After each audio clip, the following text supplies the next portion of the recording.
Hello, my name is Renya Akhabong. I come from Lao PDR, and my friend is I'm Gesana Sukhativong from Lao PDR. And และมื้อนี้พวกเฮาดีใจหลายที่ได้มาเล่าเรื่องเฮาเกี่ยวกับการเข้าร่วมกองประชุมเพื่อสร้างโลกที่สดใสกับสำหรับเด็กซึ่งกองประชุมมื้อนี้ก็จัดขึ้นอยู่ที่นิวยอร์กระหว่างวันที่9หาวันที่13นั่นเองเนาะเกดได้มีความรู้สึกจังได๋เจ้าเนาะสำหรับเกดเองเนาะก็มีความรู้สึกดีใจหลายที่ว่าได้เป็นตัวแทนของเด็กน้อยลาวในการเข้าร่วมกองประชุมระดับสากลครั้งนี้อยู่ที่นิวยอร์กเนาะก็เห็นว่ามีการแลกเปลี่ยนบทเรียนซึ่งกันและกันกับบรรดาหมู่เพื่อนจากประเทศต่างๆที่ได้มาหลายกว่า53ประเทศเนาะซึ่งว่าแต่ละเด็กน้อยตัวแทนของเด็กน้อยแต่ละประเทศนั้นก็ได้ให้ความสำคัญในการสร้างคำถามที่จะถามบรรดาผู้แทนแต่ละประเทศที่เข้าร่วมในกองประชุมครั้งนี้เจ้า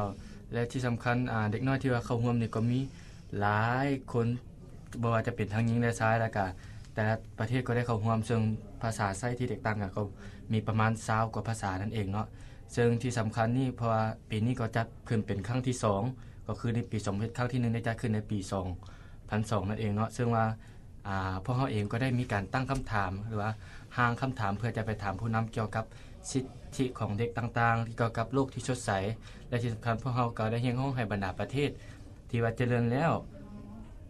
ส่วนประกอบทุนฮ้อนเข้าในการพัฒนาประเทศที่กำลังพัฒนาและด้อยพัฒนาเพื่อสร้างโลกที่สดใสสำหรับเด็กให้ดีขึ้นกว่าเก่า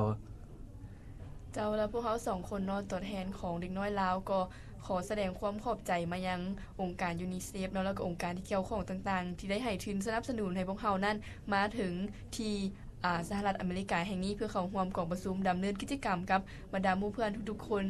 ที่มาจากหลายๆประเทศอยู่ในทั่วโลกของพวกเฮาเจ้าและที่สำคัญพวกเฮา2คนก็มีความรู้สึกดีใจหลายที่ครั้งนึงในชีวิตที่มีโอกาสเป็นตัวแทนเด็กน้อยลาวที่ได้มาเข้าร่วม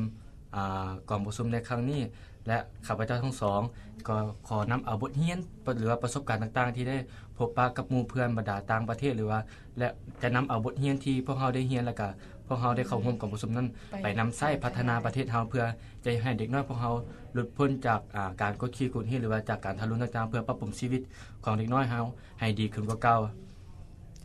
เนาะมาฮอดนี้เนาะพวกเฮา2คนก็ต้องขอลากันไปก่อนเนาะพบกันใหม่ในโอกาสหน้าถ้ามีโอกาสก็เจอกันอีกในปี2012นั่นเองเนาะสำหรับมื้อนี้พวกเฮา2คนเนาะมิรัญญาพร้อมด้วยเกษนาก็ต้องขอกล่าวคำว่าสบายดี